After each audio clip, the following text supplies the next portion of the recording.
segunda parte del material, del primer material que yo le envié la semana pasada. Esta parte trata acerca del concepto de fracción decimal y número decimal. Una fracción decimal es aquella cuyo denominador es la unidad seguida de cero.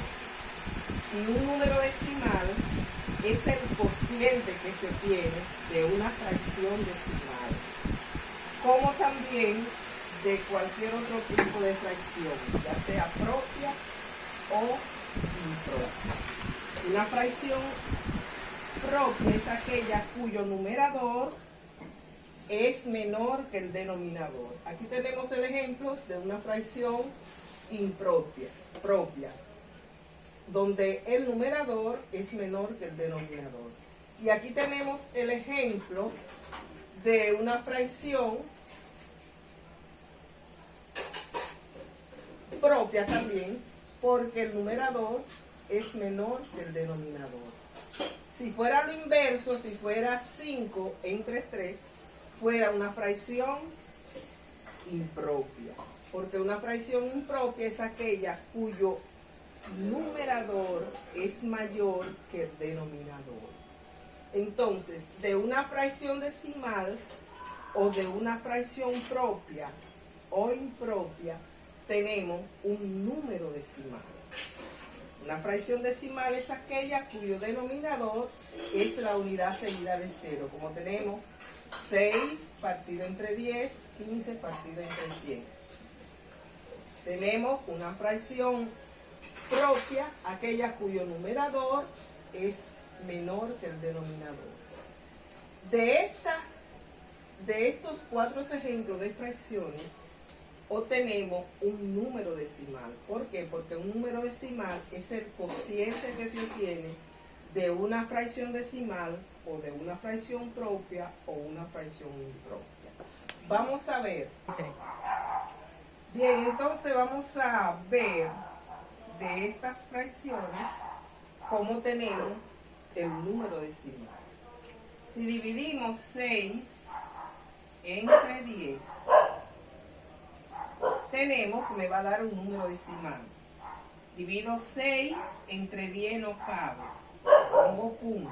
Ese punto decimal es el que me da a mí todo el derecho de yo agregar todos los ceros que yo quiera en el número dividendo.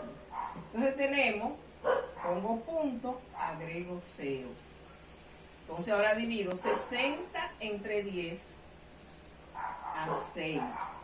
6 por 10, 60. Esto 60 y esto me va a dar 0. Observen que de esa fracción decimal me dio un número decimal, porque el número decimal es el cociente que se obtiene, el cociente que se obtiene de una fracción decimal. También tenemos que un número decimal puede salir de una fracción propia. Tenemos aquí como fracción propia un medio. Si dividimos 1 entre 2, me va a dar un número decimal. 1 entre 2. Tenemos 1 entre 2 no cabe. Pongo punto y agrego 0 al dividendo. Y digo ahora, 10 entre 2 a 5. 5 por 2, 10. Esto 10 y esto me va a dar 0. Entonces aquí obtenemos de una fracción decimal se obtiene un número decimal y de una fracción propia se obtiene un número decimal, o de una fracción impropia también se obtiene un número decimal. Entonces, hasta aquí es en cuanto al concepto de fracción decimal y número decimal. Ya viendo este tema, vamos a ver cómo podemos convertir una fracción a números decimales.